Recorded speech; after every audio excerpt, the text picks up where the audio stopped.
Welcome to Trial Lawyer Prep. What if you could hang out with trial lawyers and jury consultants? Ask them about connecting with clients and juries more effectively. Then take strategies, tactics, and insights to increase your success. Each week, Elizabeth Larrick takes an in-depth look at how to regain touch with the everyday world, understand the emotional burden of your clients and juries, and use focus groups in this process. Elizabeth is an experienced trial lawyer, consultant, and founder of Larrick Law Firm in Austin, Texas. Her goal is to help you connect with juries and clients in order to improve your abilities in the courtroom. Now, here's Elizabeth. Hello, and welcome back to the podcast, Trial Lawyer Prep. I'm your host, Elizabeth Larrick, and thanks for being here. This is a podcast dedicated to lawyers building their cases, litigation cases, talking about personal injury, employment law, business litigation, and a lot of things we talk about can apply to other areas of trial law, including criminal defense. And we've spent some time over the past couple of episodes talking about virtual focus groups. And I want to just stop and point out, I would say, a mistake that I see lawyers make real often. And the reason why I see this is because people come to me for focus groups, for developing for trial, getting ready for maybe a big mediation, or when I'm talking to lawyers, just casually, networking events or whatever, we're talking about focus groups. And what I will hear are these assumptions, right? Oh, it's all very straightforward. We don't need a focus group. This is all very clear, or this is all on video, so it's very clear liability. Or, we have got, those gross negligent facts, those punitive facts, we've got that in the bag, not even worried about that. Jury's going to give up just, dumb money on this thing. And I think that when we make those assumptions, we are really far from reality, because unless you've done focus groups, we just don't know what jurors think. And we're taking this huge risk. And what I don't want you to do, listener, is to make the same mistake, because what happens is we begin to overestimate pieces of evidence that we think make it all very clear. Oh, this is just super clear. Now, of course, we're using our lawyer eyes and not non-lawyer eyes, right? Focus groups, potential jurors, to make these assumptions. And the objection that I hear a lot of times when I talk about this is like, well, you might not know 100% that is straightforward, is, well, listen, we're making an educated guess. I'm a very experienced lawyer. And, there's these recent jury verdicts that support all of this. And what I always say is, you can't entirely base your assumptions based off of experience or recent jury verdicts unless it was yours, right? Unless you were there every day to know what the jury heard, how they heard it, and how things happened every day at trial. I mean, it's very difficult. There's not a lot of research on how jurors make their decisions, okay? So that's why we do jury research, so that we don't walk in knowing or overestimating. And so in my experience, right, over 1,000 focus groups, it's really never as clear as you think it is, because we think like lawyers. Right. So we're thinking through the elements. We're thinking through rules of evidence. Oh, this is super clear. However, right, non-lawyers will think of 1,000 other things that make it unclear. And so what is happening more and more, when we think about overestimating on pieces of evidence, like what I'm seeing more and more are, we have things on video, right? We have our crashes on video, or we have surveillance video. We have some things that are video, and that's, jurors expect that we should have all this, video stuff. But so what I want to talk about are 3 really recent examples where it was not as clear. We came in, right? Lawyer came in thinking, this seems really clear, but I'm going to trial, so it must not be that clear, because they're willing to roll the dice. I don't want to take the risk of not knowing. So in that particular case, we had a rear end collision where an 18-wheeler going down the highway and last minute, jerks the wheel, but hits the back end of a dump truck going 62 miles an hour. Of course, that's all on the video, right? So let's take it back and just think, if we just have a video, right? And that's all that we can see, we don't hear anything. And just based on that video, right? People are, hey, why didn't that car get out of the way, right? Why didn't they should have seen that huge dump, that 18-wheeler coming.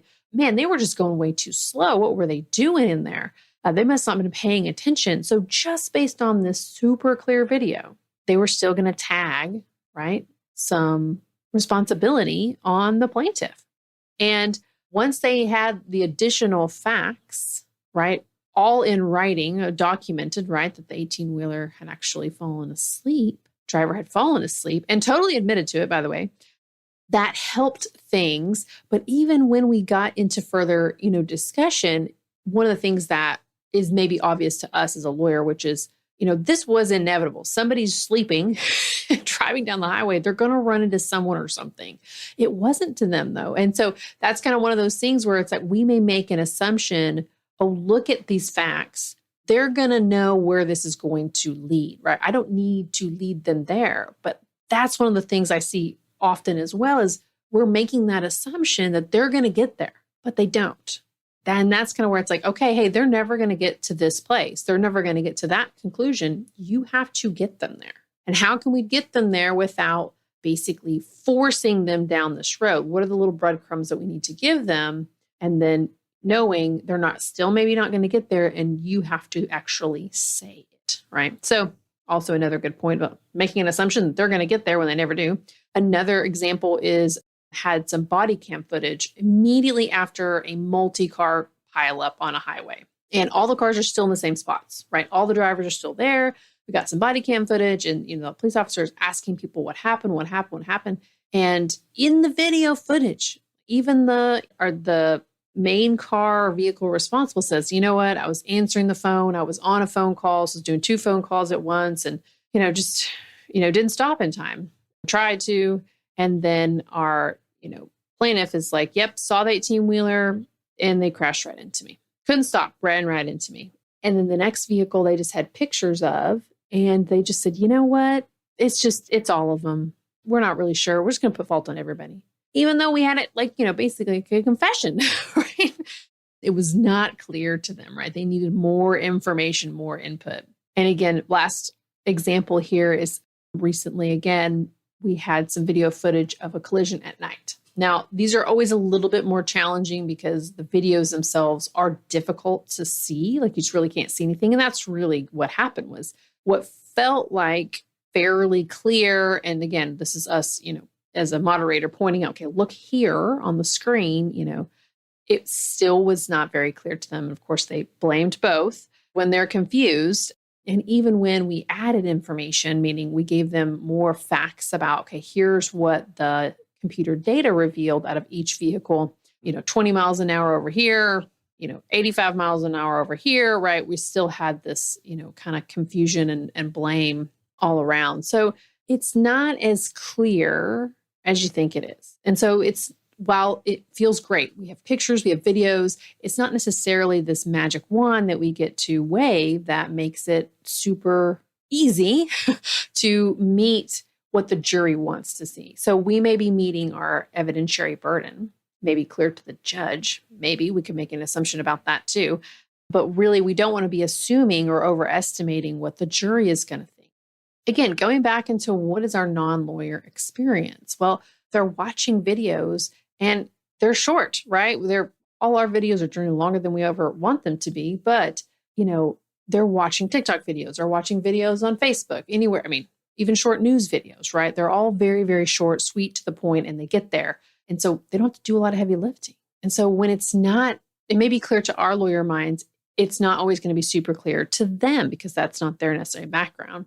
And that's why we say, while it feels very clear, what the jury wants to hear and see is always a little bit of a moving target. So that's why jury research is so important. And my 3 examples that we talked about, we didn't talk about damages, right? And causation, which is another sometimes place where we can skip ahead. Like if the pictures look really gruesome, maybe they're injury pictures, maybe they're vehicle pictures, right? Then, we sometimes feel like, oh, they're going to get there. The causation won't be a problem.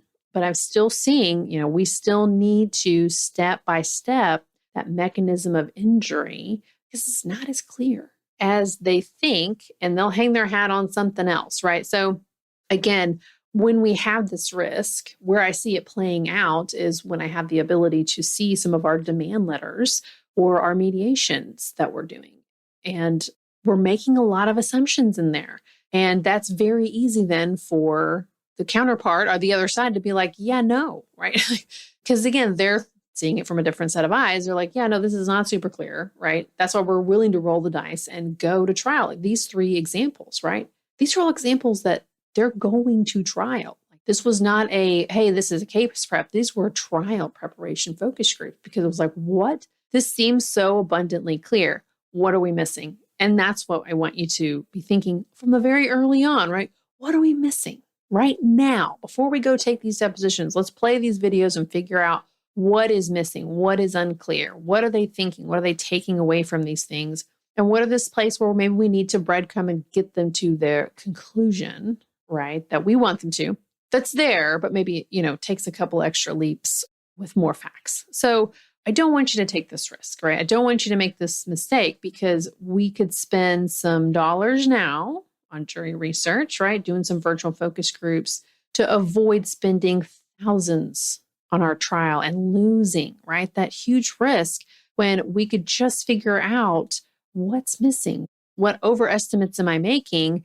And we also can end up making a lot of communication mistakes when we do that, right? So the way we may talk about how clear it is, and then we're overestimating, and then they see it and it's not as clear. There's a huge mismatch. And we really don't want that for you when you go to jury and like, wait a second, that's not clear.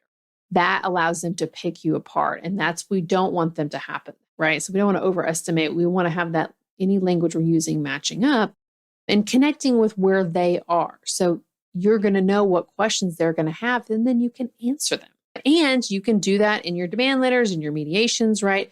And you don't have to say, hey, we did jury research. You just know it, right? You can just use it in a different way. So I love the fact that we can take virtual focus groups and test these things in pieces instead of feeling like we have to wait until the end to do large, heavy, cumbersome mock juries with the whole thing, right? Smaller focus groups, looking at things, we can do abbreviated versions, easy to target what we need and get targeted feedback so we can get what we need and move on and avoid any kind of assumptions that we may be making about what jurors think about our quote unquote very straightforward.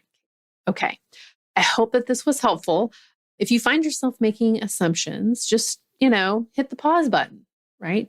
Okay, wait a second. I'm making an assumption about how clear this is. How can I go and either prove myself right if you want to make it that way, or just figure out what the jury wants to hear? Either way is fine by me. I just don't want people to be making this assumption or overestimating on pieces of evidence that are just not as clear, straightforward. Anyhow, I hope that you enjoyed this episode. If you like it, please like and review on your favorite podcast platform. Follow it as well to get update episodes when they come out. If you want more detailed information, like getting in the weeds with me, join my email newsletter list, which will come out once a month. But the ability to do that is in the show notes through a connection. And if you have any questions, please always feel free to email me as well. All right, until next time.